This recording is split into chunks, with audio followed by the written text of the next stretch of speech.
Una noche que mi esposo no estaba y me quedé sola en nuestra casa del pueblo, una bola de fuego se desplazaba justo al otro lado de nuestra pared de tablas. Algo quería entrar en nuestra casa. Estoy segura que era algo oscuro. Saludos, comunidad del último huésped. Espero que se encuentren muy bien. Mi nombre es Margarita y les quiero platicar mi experiencia paranormal. Esto ya ocurrió muchos años atrás, cuando ni siquiera teníamos hijos. En aquel tiempo yo vivía en el pueblo con mi esposo Rosendo. Nuestra casa era como casi todas las del lugar, de adobe y con techo de tejas rojas. Solo la cocina estaba hecha de tablas de madera. Eso la hacía distinta porque por las noches, cuando se encendía el foco del patio trasero, la luz se colaba por las rendijas. Desde afuera cualquiera podía ver esas líneas iluminadas. A mí me gustaba mucho pasar tiempo en la cocina.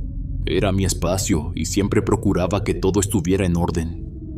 Tenía mis ollas colgadas, mis tazas de café acomodadas y los platos bien apilados. También guardaba con cuidado las servilletas que usaba para las tortillas.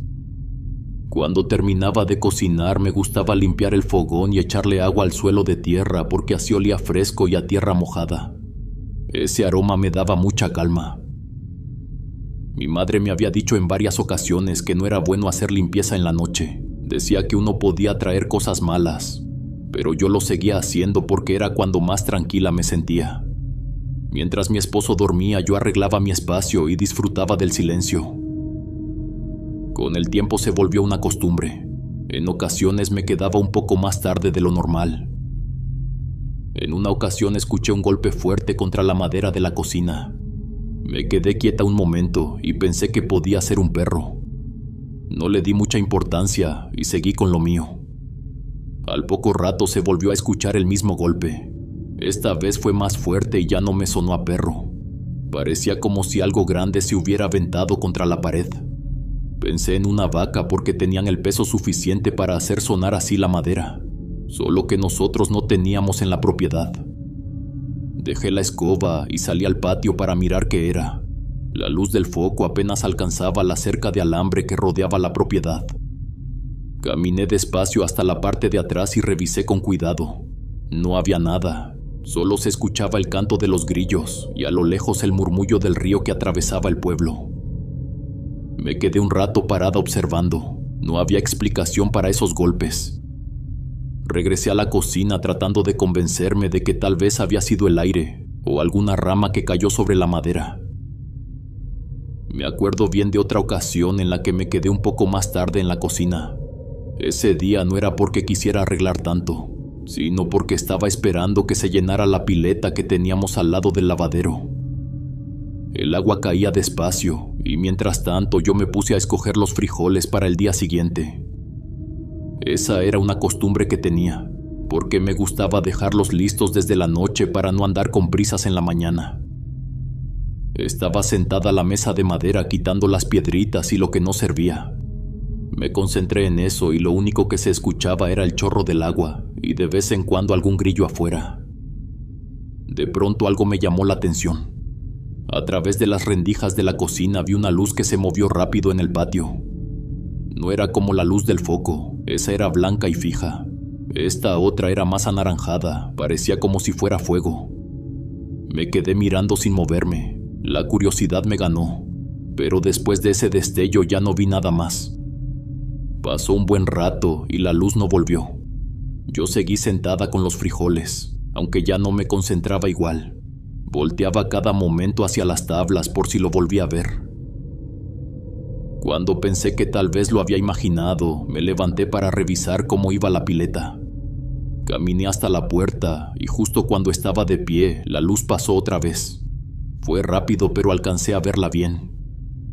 Lo que vi parecía como si alguien hubiera pasado corriendo con un palo encendido en la mano.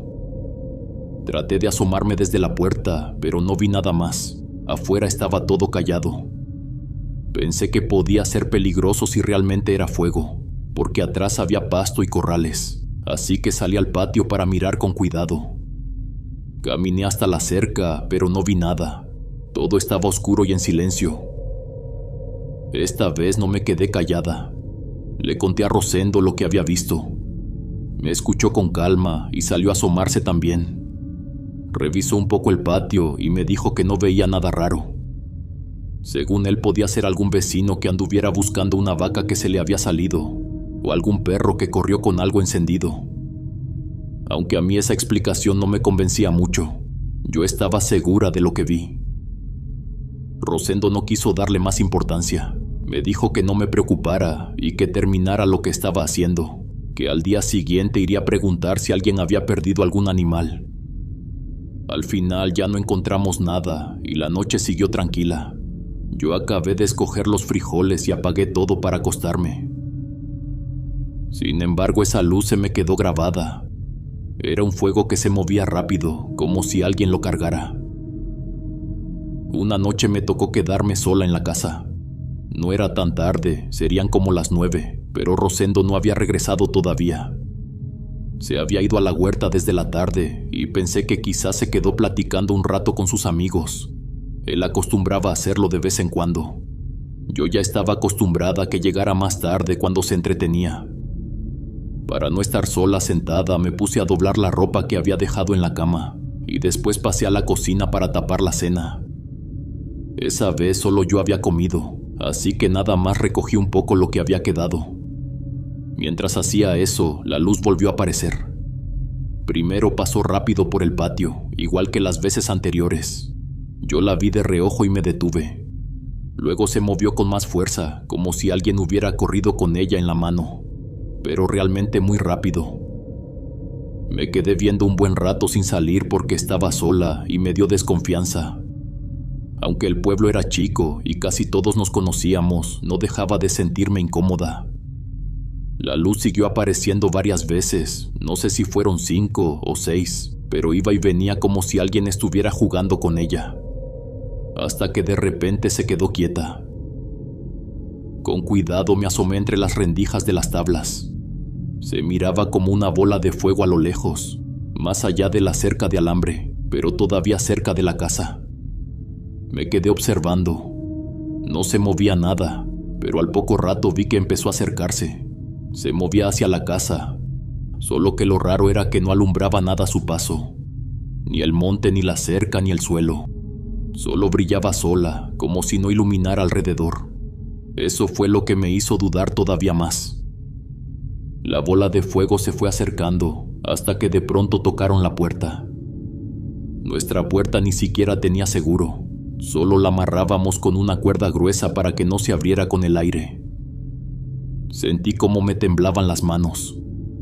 Me quedé quieta sin querer moverme, pero los golpes en la puerta seguían, primero despacio y luego cada vez más fuerte, hasta que parecía que querían tirarla. La cuerda se fue aflojando con los jalones y yo sentí que en cualquier momento se abriría. Fue en ese momento que escuché una voz. Era voz de hombre, pero no sonaba normal. Parecía una voz ya de viejo, gruesa y rara, como si hablara desde dentro de un barril. Yo pregunté quién era, tratando de que no se me notara el miedo. No hubo respuesta. Solo escuchaba los golpes y veía a través de las rendijas el brillo del fuego afuera. Los golpes siguieron con más fuerza, tanto que la puerta se movía y yo pensaba que en cualquier momento se iba a caer. Fue que alcancé a mirar una figura.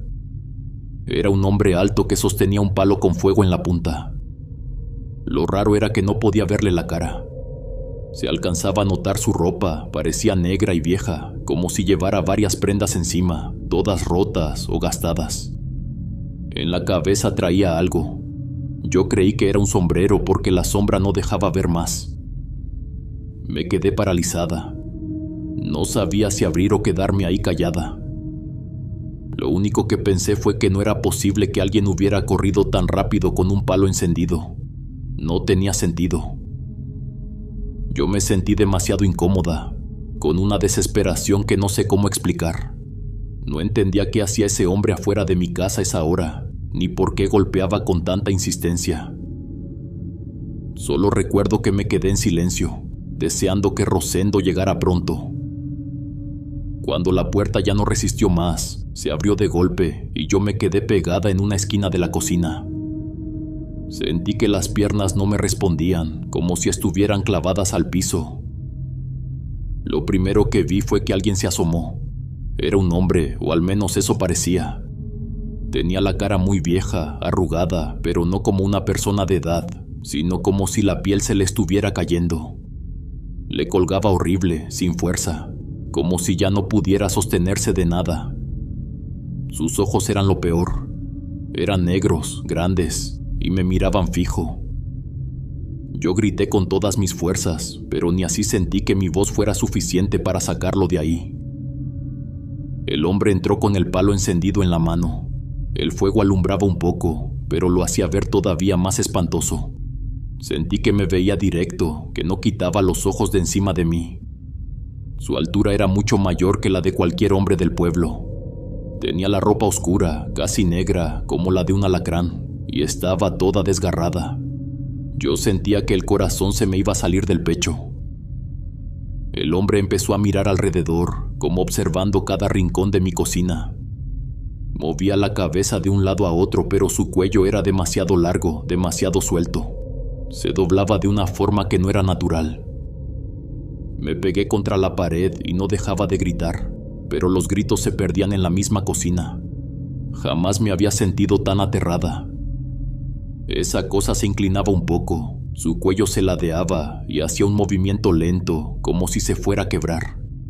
El olor empezó a hacerse insoportable. Era un olor a quemado, pero no como el del fogón ni como cuando se quema leña. Era un olor mucho más fuerte, como si estuvieran quemando carne o algo podrido.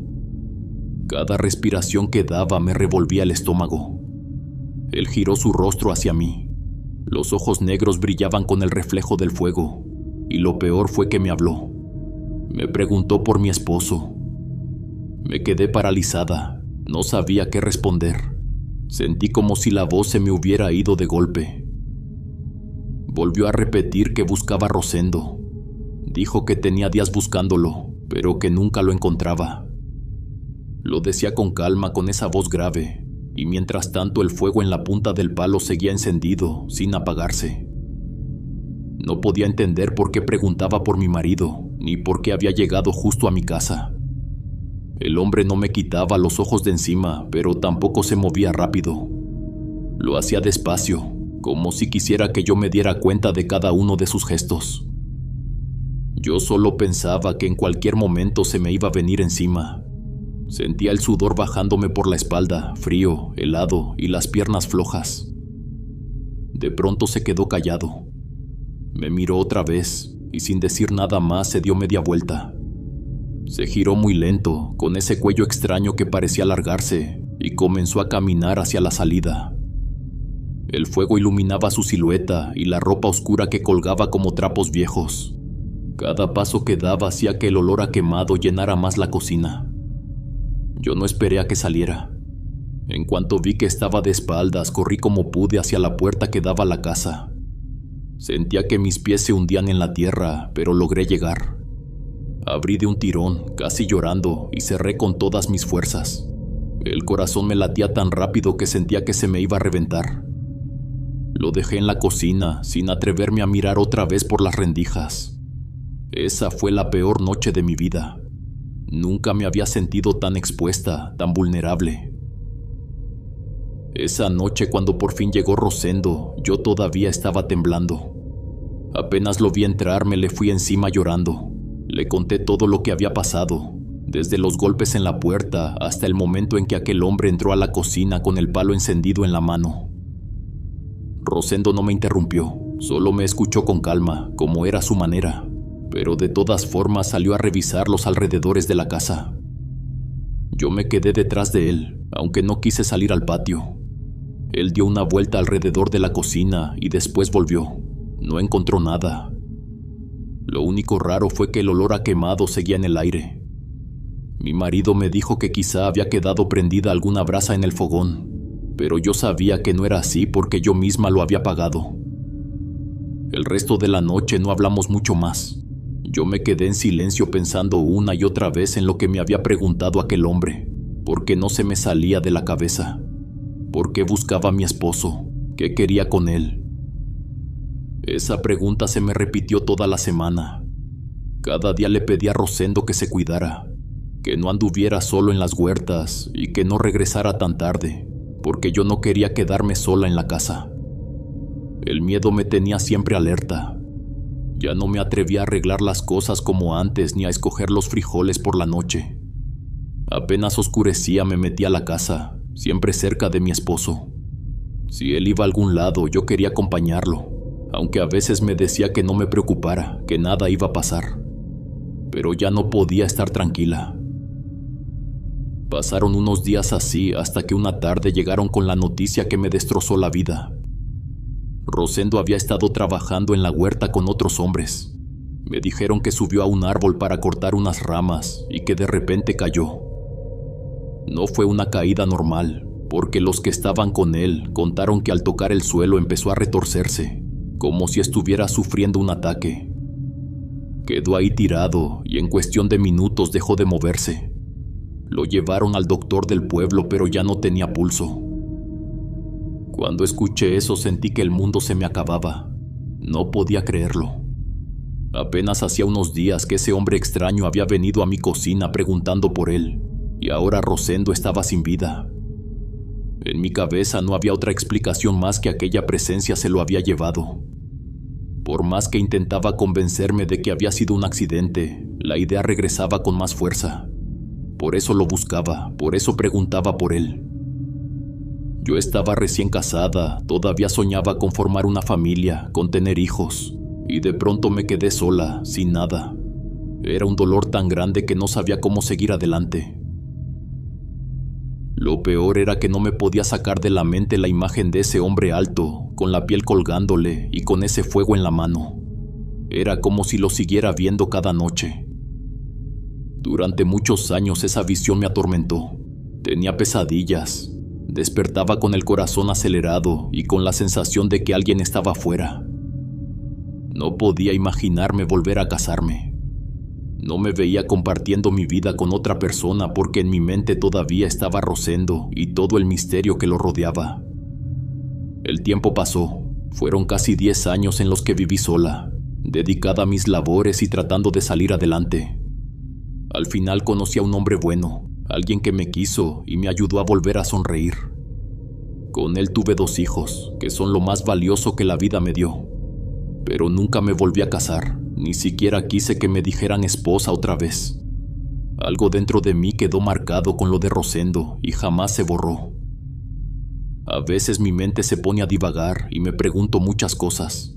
Tal vez Rosendo estaba metido en algo que yo nunca supe, porque jamás había escuchado de un suceso como aquel en el pueblo.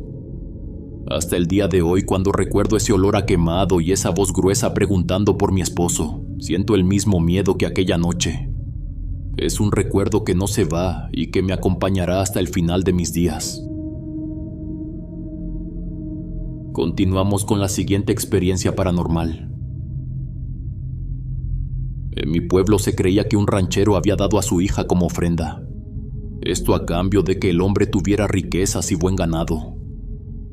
En un comienzo creí que eran inventos de mi abuelo, pero con el pasar del tiempo todo empezó a tener sentido. Saludos comunidad del último huésped. Les quiero contar la horrible experiencia que vivió mi abuelo cuando era joven. Se las contaré en primera persona para que la historia sea mucho más fácil de seguir. Me llamo Joaquín y quiero contar lo que recuerdo de cuando era joven, hace ya casi 60 años. En ese tiempo yo vivía en un pueblo en la sierra donde la vida era sencilla, pero siempre corrían rumores de todo tipo. La gente se conocía entre sí y no había secretos que duraran mucho. Desde que tengo memoria siempre se hablaba de un hombre llamado Cosme, un ranchero que parecía tenerlo todo. Fue un señor de carácter duro, de esos que imponen respeto solo con la mirada. Muchos decían que esa forma de ser fue lo que lo ayudó a salir adelante, porque cuando era joven no tenía nada. Con el tiempo logró levantar su rancho y sus cosechas en la sierra, y poco a poco se hizo de dinero y de fama. Cosme tuvo muchos hijos, eran 10 en total, todos de la misma mujer. Pero no todos estaban vivos. De hecho, había muchas tragedias alrededor de ellos. Ya cuando yo estaba en mi juventud, los hijos ya eran grandes. El menor tendría como 20 años. En el pueblo la gente hablaba bien de él porque tenía dinero, pero también había quienes decían cosas oscuras. El rumor más fuerte era que Cosme había entregado a su hija menor a entes oscuros, y que por eso la muchacha perdió la vida muy joven, apenas a los 15 años. Yo nunca la conocí. Esa versión se repetía mucho porque desde pequeña ella siempre tuvo problemas de salud, aunque algunos aseguraban que lo raro comenzó cuando Cosme empezó a tener fortuna. Antes de que el señor tuviera dinero, la gente casi no lo volteaba a ver. Su rancho no tenía trabajadores, apenas sobrevivía con lo poco que sembraba. Pero conforme fue creciendo su riqueza, las personas se acercaron a él en busca de trabajo. Fue entonces cuando notaron a la niña. Dicen que la descuidaban bastante. Yo mismo escuché de personas mayores que ella andaba corriendo sola por los alrededores del rancho, como si no hubiera quien la vigilara. A veces parecía que ni la bañaban, y a comparación de sus hermanos menores, que andaban bien vestidos y cuidados, ella se veía dejada. Mi padre contaba que en aquellos tiempos la niña sufría regaños por cualquier cosa. La veían salir descalza al monte y no volvía hasta la tarde, y en ese entonces no tendría ni 7 años. No era común que un niño tan pequeño anduviera así, pero con ella parecía que a nadie le importaba. Mientras tanto, Cosme seguía levantando su fortuna. Compraba ganado, tierras y contrataba a hombres que trabajaban para él en el campo. Su esposa se concentraba más en los otros hijos, sobre todo en los que nacieron después, y la mayor quedaba rezagada. Muchos trabajadores decían que la pequeña se acercaba a ellos solo para observar. A veces los seguía por los senderos y de pronto se escondía entre los árboles. No hablaba mucho, apenas sonreía o corría cuando notaba que alguien la miraba. Conforme fueron pasando los años, la gente que trabajaba en el rancho empezó a darse cuenta de que la niña no se comportaba como los demás. Era común escuchar comentarios entre los peones. Con el tiempo comenzó a mostrar actitudes que inquietaban. Algunos decían que la pequeña estaba cada vez más confundida. La veían hablar sola en medio del campo, como si estuviera platicando con alguien invisible. En otras ocasiones se ponía a gritar de la nada, sin motivo aparente, y esos gritos se escuchaban hasta el corral. Había días en que parecía más molesta de lo normal. Se enojaba con cualquiera, les arrojaba piedras a los trabajadores o corría detrás de los animales como si quisiera asustarlos. Alguien podría pensar que eso era travesura de un niño, pero quienes estaban cerca de ella notaban que era diferente. Sus cambios de ánimo eran bruscos. De repente parecía tranquila y de pronto se transformaba en una niña llena de rabia. No siempre era así. A veces se le podía ver jugando sola en el patio, dibujando figuras en la tierra con un palo o recogiendo flores secas. Incluso en ciertos momentos parecía una niña normal. Saludaba a los trabajadores o les preguntaba qué estaban haciendo. En el pueblo se decía que su madre no tenía paciencia con ella. La trataba con frialdad, y eso mismo se fue pasando a sus hermanos menores. Aunque vivían todos en el mismo rancho, los muchachos no querían juntarse con la pequeña. Cuando lo hacían era solo para tirarle tierra o piedras, como si fuera una especie de juego cruel. Su madre nunca los regañaba por eso. Al contrario, decía que eran cosas de niños y que no había de qué preocuparse. Pero los trabajadores que presenciaban esas escenas sabían que no era un juego, porque la niña terminaba llorando. Las habladurías crecieron cuando empezaron a correr historias sobre lo que decía el mismo Cosme cuando tomaba en la cantina. Algunos aseguraban que en más de una ocasión, ya entrado en copas, confesaba que había entregado el alma de su hija a un ser oscuro. Decía que esa criatura se le apareció un día en el monte y le ofreció fortuna a cambio de ella. La pequeña ni siquiera había nacido, pero él aseguraba que no era su hija y que nunca la quiso. Eran palabras muy duras. En un pueblo chico no pasaban desapercibidas.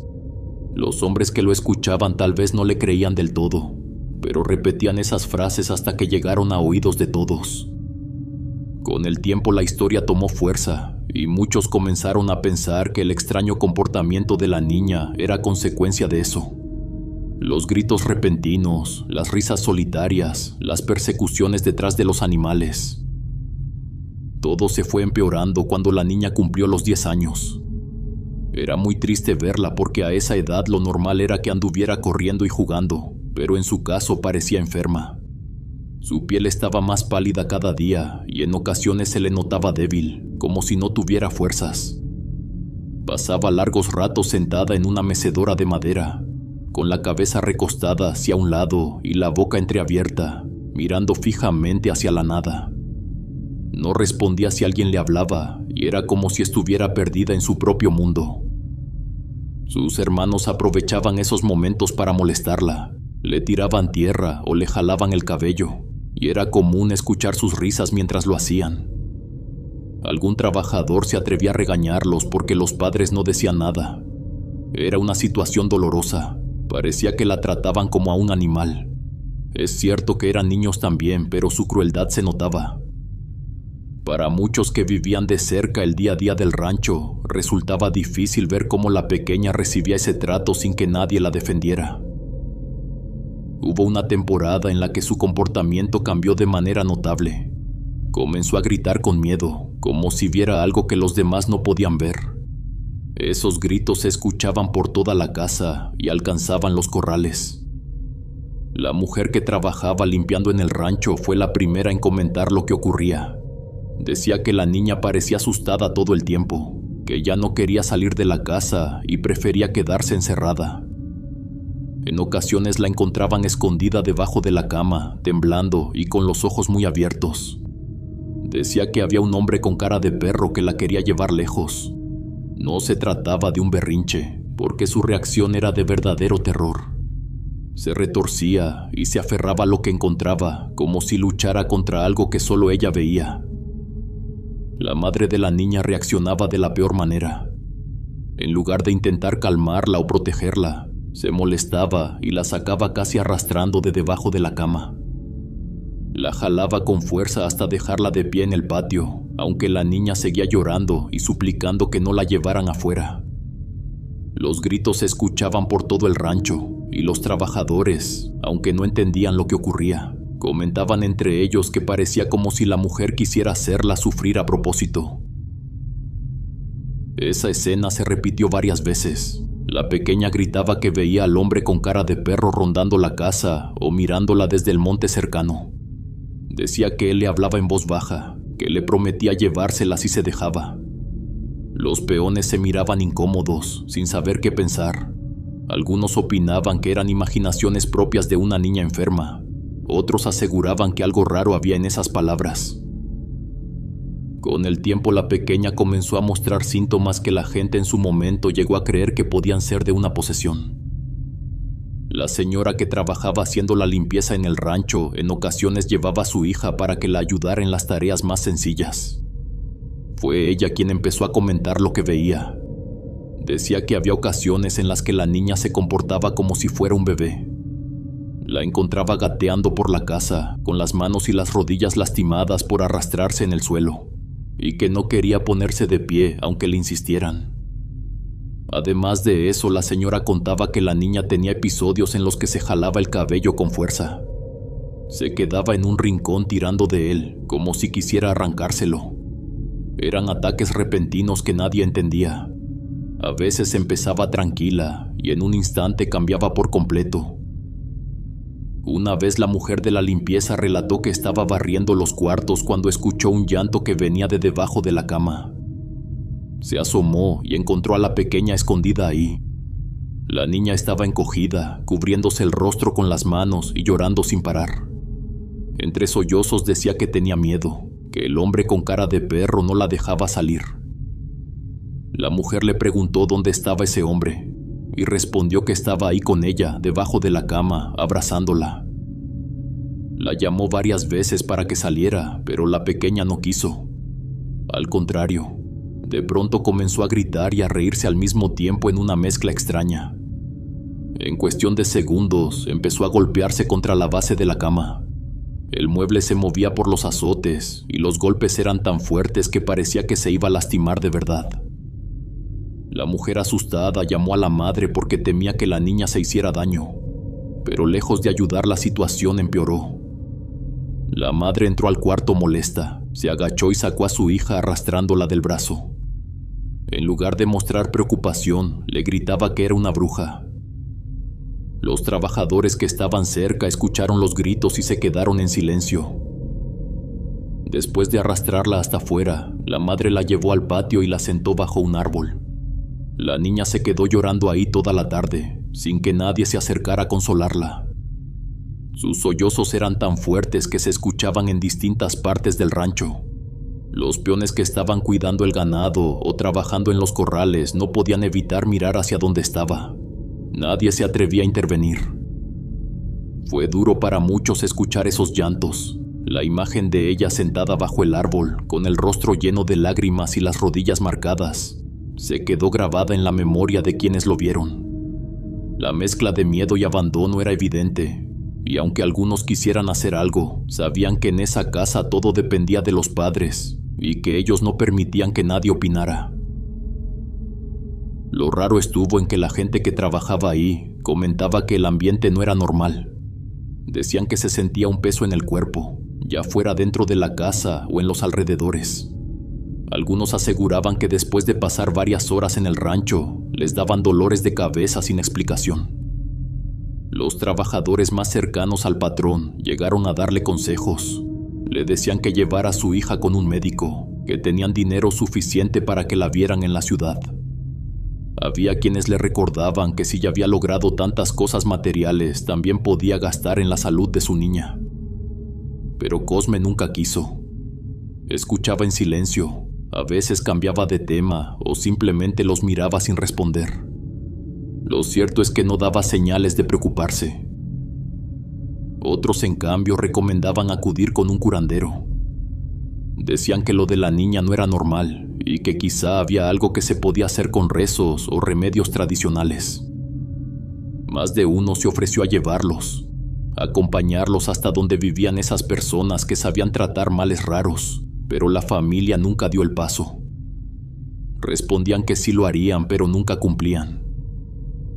Lo más comentado entre los trabajadores era lo que ocurría cuando la familia bajaba al pueblo. Se llevaban a todos sus hijos, bien vestidos, caminando juntos, pero a ella la dejaban amarrada a un árbol en el rancho. Le pedían a los hombres que se quedaban trabajando que la cuidaran, pero siempre aclaraban que no la desataran bajo ninguna circunstancia. Era triste porque en esos momentos, cuando su familia no estaba, la niña parecía más tranquila. Si alguien se acercaba a hablarle, ella respondía con educación.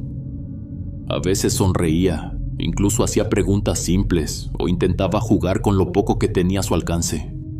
Aunque estuviera atada, se las ingeniaba para entretenerse, como arrancando las hojas del suelo o canturreando algo bajito, como si la ausencia de su madre y de sus hermanos le diera un respiro. Aún así, era evidente que estaba enferma, su aspecto lo mostraba. Su piel se veía apagada, la cara delgada y sus ojos hundidos. Tenía gestos de cansancio, como si cualquier cosa la agotara. Y lo que más notaban los trabajadores era la tristeza en su expresión. No era una niña que irradiara alegría, al contrario, parecía marcada por la soledad. Los que fueron testigos de todo eso nunca lo olvidaron. Pero en ese tiempo nadie se metía en cómo criaban a los hijos los demás. Lo que pasaba dentro de cada casa se respetaba, aunque se viera mal desde afuera. Se limitaban a obedecer las órdenes del patrón y a callar lo que veían. La imagen de ella atada a un árbol mientras su familia bajaba al pueblo quedó grabada en la memoria de quienes lo vieron. Era una escena difícil de asimilar. Una persona con la mirada perdida, intentando sonreír si alguien se acercaba, mientras su cuerpo mostraba señales claras de debilidad. La muchacha falleció cuando tenía 15 años. Fue un golpe duro para algunos de los trabajadores que habían estado cerca de ella, porque a pesar de lo extraño de su comportamiento y de todo lo que se decía, no dejaba de ser una niña. Se fue sin haber recibido el cuidado que muchos opinaban que merecía. En el pueblo se comentaba que su final estaba escrito desde que su propio padre había dicho aquellas palabras en la cantina, que no era su hija y que nunca la había querido. Lo que vino después fue todavía más extraño. En los años siguientes, parecía que una nube negra se había sentado sobre el resto de los hijos de Cosme. Poco a poco fueron cayendo en desgracia de distintas formas. Algunos comenzaron a enfermar sin razón aparente. Eran jóvenes, fuertes, pero de repente se debilitaban y tenían malestares que no parecían tener cura. Otros, ya más grandes, empezaron a pelearse entre ellos por dinero, tierras o propiedades. Las discusiones eran frecuentes incluso frente a la gente. También hubo quienes simplemente no encontraron rumbo en la vida. Pasaban los días sin hacer nada, viviendo del dinero de su padre, sin trabajar ni buscar cómo valerse por sí mismos, acostumbrados a recibir todo sin esfuerzo. Al final de los 10 hijos que tuvo Cosme, solo 1 o 2 resultaron ser personas de provecho. Los demás se quedaron perdidos en la sombra de lo que había ocurrido con su hermana. La gente del pueblo decía que todo eso era consecuencia del pacto que supuestamente había hecho el Señor, que su riqueza había sido conseguida a un precio demasiado alto y que ese precio lo estaban pagando sus propios hijos. Aunque Cosme siempre tuvo dinero, ganado y trabajadores a su mando, lo que nunca tuvo fue paz dentro de su familia. Esa era la diferencia. En las pláticas de las tardes, mientras los viejos se reunían a charlar, se repetía la misma idea. Aquella niña había sido sacrificada en vida, que nunca recibió amor ni cuidado. Ahora todo lo malo que sucedía en el rancho era parte de ese castigo. Nunca lograron ser una familia unida y, al contrario, daba la impresión de que cada año las cosas se ponían peores. Al final, Cosme partió con dinero en los bolsillos y propiedades en sus manos. Nunca le faltó nada en ese sentido, pero lo que nadie se quería imaginar era cómo había estado su conciencia. Tampoco la de su mujer, porque en el fondo sabían todo el mal que le habían hecho a esa hija. El recuerdo de sus gritos, de su miedo y de su tristeza quedó marcado en quienes fueron testigos. Y muchos creían que esa sombra nunca se fue del rancho, que siguió acompañando a la familia como una deuda que no podía pagarse con nada. Si los relatos te están gustando, no dudes en suscribirte. Esto nos ayuda a que las historias lleguen a más personas y que así nuestra comunidad siga creciendo. Continuamos. Cuando mi abuela se fue de este mundo, mi tía se adueñó de todo lo que era de ella. Y es que mi padre nunca hizo nada, él no quería problemas con nadie. Pero mi tía Erika se llevó cadenas de oro, joyas y todo lo que pudiera tener un valor. Esto a mí me molestó mucho. Y no porque estuviera peleando las cosas materiales, sino porque cuando mi abuelita estuvo grave, mi tía nunca estuvo presente. Saludos, comunidad del último huésped. Me llamo Gutiérrez y quiero contar algo muy personal. Cuando mi abuelita falleció, yo tenía 20 años y fue un momento muy difícil en mi vida. Ella y yo éramos muy cercanos. Siempre me recibía en su casa con un plato de comida o con una plática larga en la que me aconsejaba. Era alguien que me escuchaba y me hacía sentir tranquilo. Por eso cuando se fue me dolió tanto. Al entrar a la universidad me mudé a un municipio que quedaba como a 3 horas de mi pueblo. Al principio intentaba ir seguido, pero conforme avanzaba el semestre se me complicaba mucho. Tenía clases incluso los sábados y casi no me quedaba tiempo libre. Yo hubiera querido estar en el pueblo más seguido, pero no se podía. Además, la relación con mis padres no era buena y eso me hacía evitar regresar. No me sentía cómodo en la casa donde crecí, así que lo poco que iba era para ver a mi abuelita. Cuando me enteré de que estaba enferma, hice todo lo posible por visitarla. Pedía permisos en la escuela, aunque algunos profesores no me los querían dar. A veces me decían que si faltaba perdería puntos en las materias y era frustrante. No me importaba tanto lo académico en esos días, porque lo único que quería era estar a su lado. Recuerdo que una de las últimas veces que la vi estaba muy débil, pero todavía me sonrió. Esa imagen se me quedó grabada porque yo trataba de mostrarme fuerte, aunque por dentro tenía un nudo en la garganta. Unas semanas después llegó la noticia que no quería escuchar. Mi abuelita había fallecido y sentí que el mundo se me venía encima. Fue una temporada oscura y pesada. Aunque sabía que era ley de vida, me dolió demasiado. Me cuestionaba por qué no había pasado más tiempo con ella, aunque en el fondo sabía que había hecho lo que estaba a mi alcance. Lo que más me dolió después de su partida no fue solo la ausencia. A la semana de haber fallecido llegó mi tía Erika y empezó a llevarse las cosas de valor de la casa de mi abuelita. Se llevó el oro y algunos objetos que ella había guardado toda su vida. Eso me partió el corazón porque esa tía nunca estuvo al pendiente cuando mi abuelita estaba enferma. No iba a visitarla y no la cuidó en los momentos más difíciles. Sin embargo, apenas partió fue la primera en aparecer para quedarse con lo que podía. Yo me llené de coraje y le comenté a mi papá que le dijera algo. Le pedí que pusiera un alto, pero él no quiso problemas. Solo me dijo que su hermana siempre había sido así y que era mejor no meterse. Eso me molestó más porque sentí que no le importaba. Para mí no era cuestión de dinero ni de cosas materiales, era el respeto a la memoria de mi abuelita. En una ocasión le mandé un mensaje a mi tía. Le dije que lo que había hecho no estaba bien, que era injusto. Ella me respondió indignada diciendo que seguramente yo quería quedarme con el oro y que por eso me estaba quejando.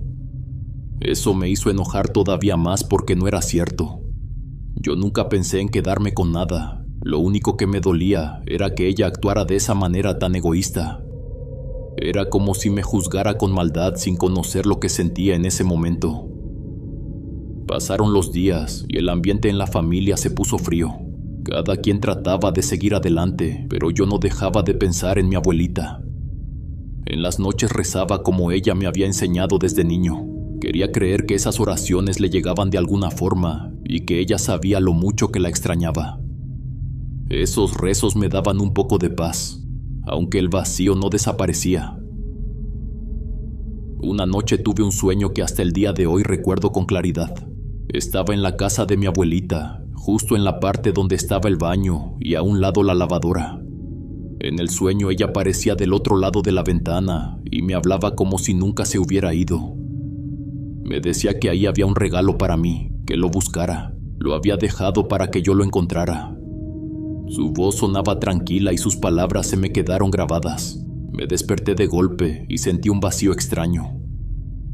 Tardé algunos segundos en darme cuenta de que todo había sido un sueño. La sensación fue tan fuerte que me puse a llorar, porque por un momento creí que mi abuelita seguía viva. Cerré los ojos y deseé volver a dormirme para escucharla de nuevo, pero ya no pude. Esa madrugada me quedé con la mirada perdida en el techo, con el corazón apretado, sin saber por qué había soñado eso. Durante el día no dejaba de pensar en lo que había visto. La imagen de ella en la ventana se repetía en mi cabeza. Sentía que no podía ignorarlo, que había algo escondido en esas palabras. En la tarde se lo comenté a mi papá. Le dije que quería ir a la casa de su madre, que necesitaba revisar. Él me miró serio, no dijo mucho, pero al final accedió a llevarme. La casa llevaba varias semanas cerrada y nadie había entrado desde mi tía. Cuando llegamos abrí la puerta con cierto temor. El silencio era pesado y todo olía a encierro. Caminé directo hacia el baño porque era lo que recordaba con más claridad del sueño. Revisé primero la ventana, pasé las manos por el marco de madera, pero no encontré nada. Luego me agaché junto a la lavadora y busqué debajo. Moví algunas cosas viejas, pero tampoco había nada. Entré al baño y empecé a observar cada rincón, aunque todo parecía estar en su lugar. Mientras revisaba, sentía un peso en el pecho. Era como si supiera que no estaba ahí por casualidad. Tenía la idea fija de que debía encontrar algo, aunque no tuviera claro qué buscaba exactamente. Me quedé quieto unos segundos tratando de recordar con detalle las palabras en el sueño. Decía que ahí había dejado un regalo para mí. Levanté la mirada y noté que en la parte de arriba del inodoro había como una repisa de tabla. Era un espacio pequeño, donde solían guardarse cosas viejas. Me subí con cuidado y empecé a mover papeles amarillentos y pedazos de cartón.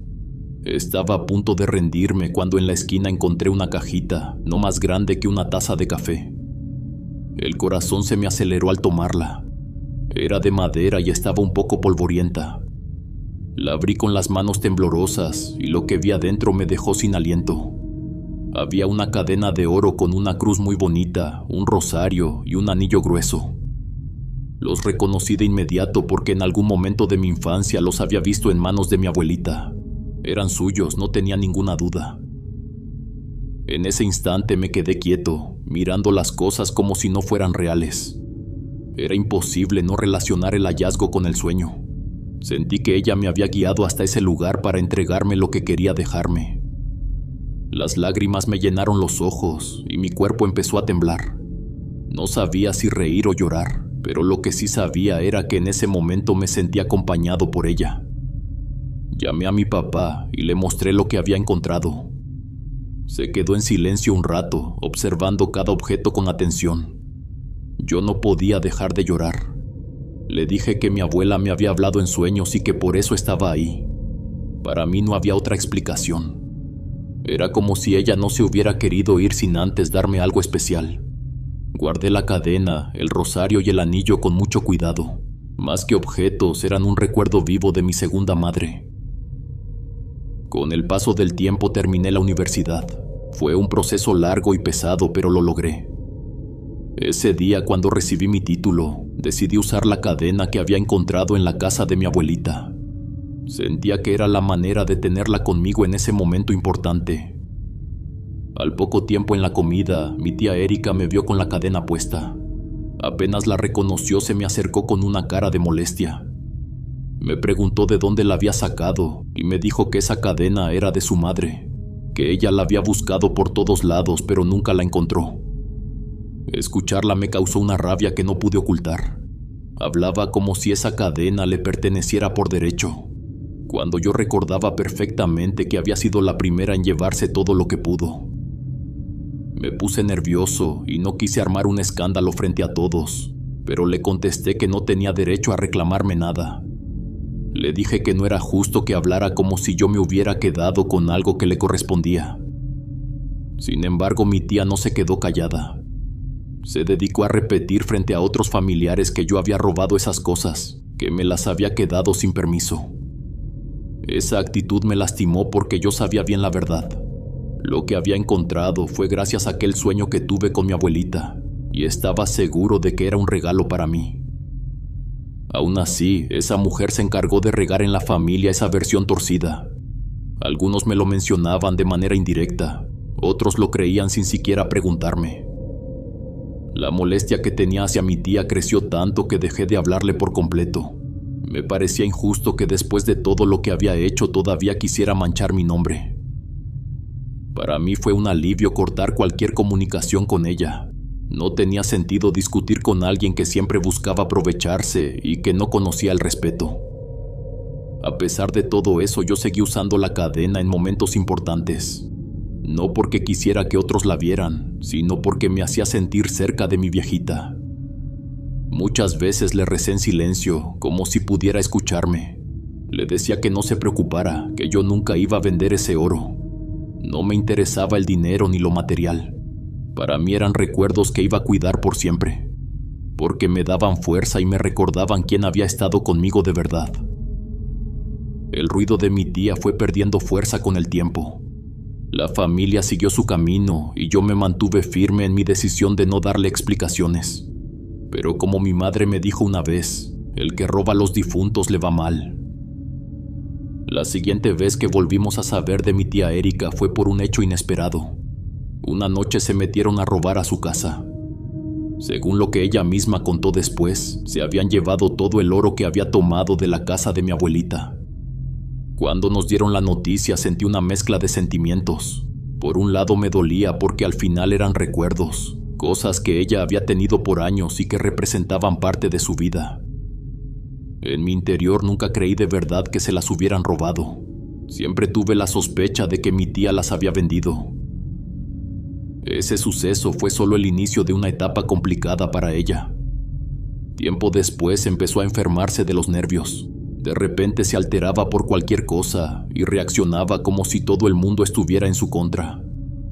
Se quejaba de que nadie la entendía, de que todos la querían hacer menos o que le guardaban rencor.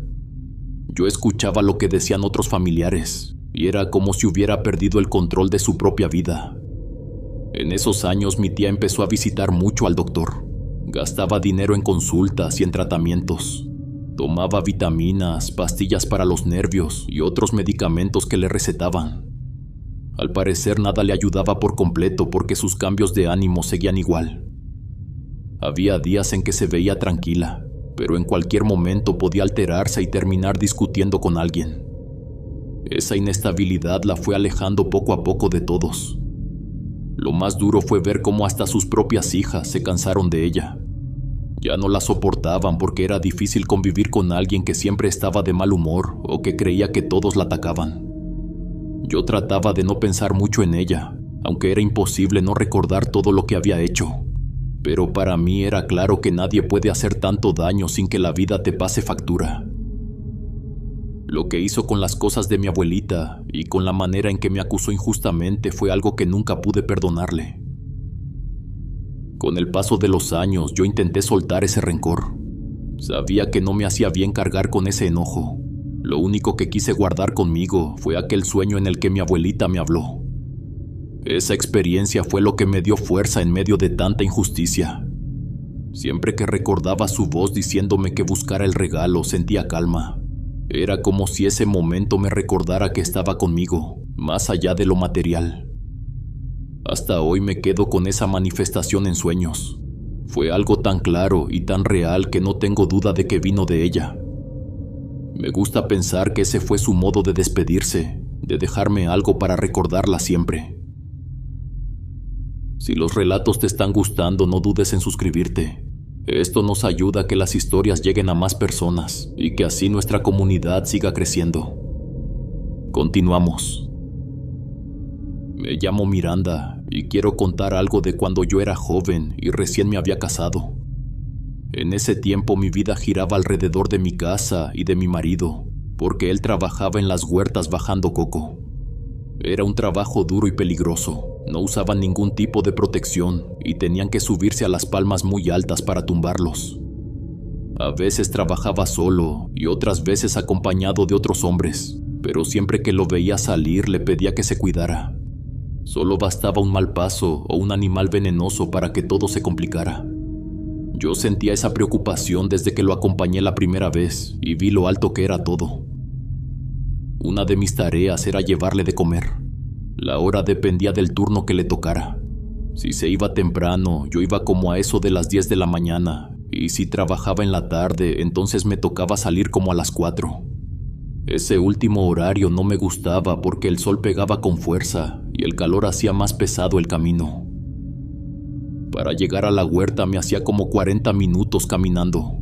Por eso siempre me levantaba con tiempo y me organizaba para que la comida estuviera lista. Le preparaba tortillas hechas a mano. Me gustaba que comiera calientito y con sabor de casa. Me ponía mi rebozo y caminaba rápido para que la comida no se enfriara. Aún así me tranquilizaba saber que no era la única que hacía esos recorridos. En varias ocasiones me encontraba con otras mujeres que también llevaban de comer a sus maridos y nos saludábamos de paso. Eso me hacía sentir acompañada. Aunque muchas veces me tocaba ir sola, yo no sentía mayor problema. El camino no era tan peligroso porque casi siempre había claridad. El sol iluminaba todo y yo podía mirar por donde pisaba. Eso me ayudaba a no tropezar ni meter el pie donde no debía. A pesar de que los lugares eran solitarios, también se sentía fresco. El aire corría entre los árboles y eso me daba calma. Había momentos en que de pronto me invadía una incomodidad, como una sensación de que alguien me miraba, pero nunca pasaba nada. Cuando me ocurría eso, lo único que hacía era empezar a rezar. Eso me devolvía la paz y me daba fuerza para seguir. El trabajo en la huerta era constante y pesado. Yo veía cómo los hombres se organizaban para bajar las cargas, pero al final todo dependía de su fuerza y de la costumbre que ya tenían. Mi marido me decía que a veces los cocos caían con tanta fuerza que podían golpear a alguien y dejarlo muy mal. Recuerdo bien que fue una mañana, de esas en que el sol apenas se acomodaba sobre las palmas y todavía había un poco de fresco en el aire. Yo iba caminando como de costumbre con mi canasta cubierta con un trapo, pensando solo en llegar pronto para que mi marido comiera calientito. Tomé el sendero de siempre, el que me quedaba más corto. Aunque había partes donde el monte estaba alto y los árboles hacían sombra, Esos terrenos estaban encerrados con alambre, pero se veían abandonados, como tantos que había en el pueblo en esos años. Yo iba normal, sin pensar en nada malo, cuando de repente sentí como si alguien me hubiera puesto la mano en el hombro. Por un momento pensé que me había caído un animal, una araña tal vez, y solté la canasta del susto. Me sacudí toda desesperada y hasta me quité el rebozo porque sentía que algo se me había trepado encima. Cuando levanté la mirada lo vi. Estaba del otro lado del alambre, parado entre el monte. Era un hombre joven, más o menos de mi edad, con el cabello largo y muy blanco. Llevaba puesta una camisa como de campesino, pero estaba rota y muy sucia, como si se hubiera arrastrado por la tierra.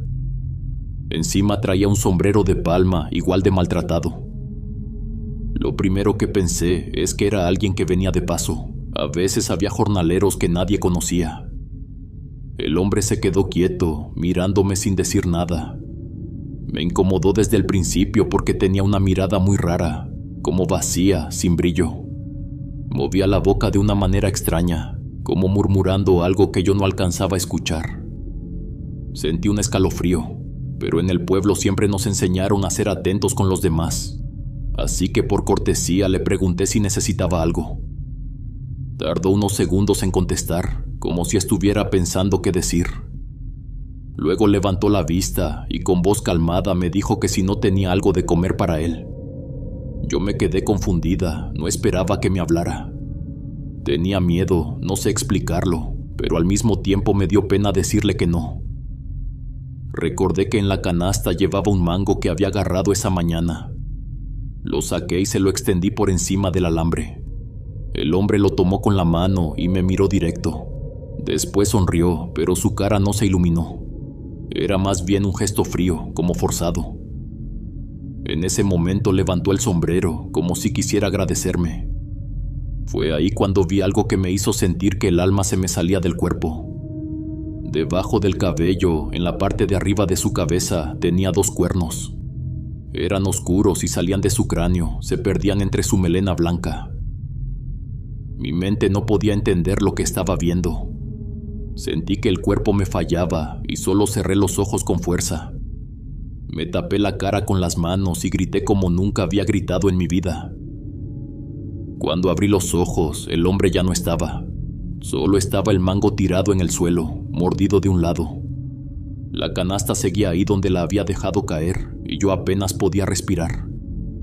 Me obligué a seguir adelante porque no quería quedarme más tiempo en ese lugar.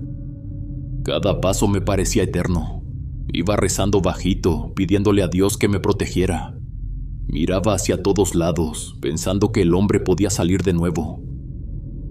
Nunca supe qué era esa cosa. Los cuernos eran reales, tan claros como el sol que me alumbraba ese día. No era un sueño ni una alucinación. Fue algo que me pasó de frente, a unos cuantos centímetros de mi cara. Cuando llegué con mi marido no pude guardármelo más. Con la voz temblorosa le conté lo que había visto, y los hombres que estaban ahí escucharon atentos. Uno de ellos dijo que mejor fueran a buscar en ese mismo momento. Entre varios caminaron hasta el tramo donde me había detenido. Revisaron por todos lados, entre el monte y hasta más allá del alambre, pero no encontraron nada. Con los días la gente del pueblo se enteró de lo que me había sucedido. Algunos lo tomaron como un simple susto. Otros más ancianos aseguraban que esas criaturas aparecían de vez en cuando para poner a prueba a las personas. Decían que si uno no les tenía miedo y les pedía algo, ellos concedían deseos. Aseguraban que había quien había recibido riquezas, tierras o hasta salud gracias a eso. Si realmente era cierto, perdí la oportunidad de pedirle algo. Pero la verdad es que en ese momento no había espacio para otra cosa que no fuera el miedo. Hasta el día de hoy no pienso en lo que pude haber ganado, sino en lo que viví y en lo cerca que sentí el terror cuando vi esa sonrisa vacía y esos cuernos oscuros. Saludos, mis queridos huéspedes. Los relatos de los abuelos siempre nos llenarán de terror, sobre todo esas experiencias en lugares remotos de la sierra y los pueblos. Les comento que vamos con todo.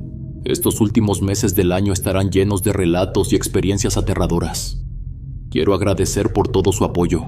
Como siempre me siento muy querido por ustedes. Gracias por permitirnos entrar en sus vidas y sus rutinas. Que la vida me los bendiga, mis queridos huéspedes. Son la mejor comunidad que uno puede tener. Aquí siempre serán bienvenidos. Nos vemos hasta la próxima. El último huésped.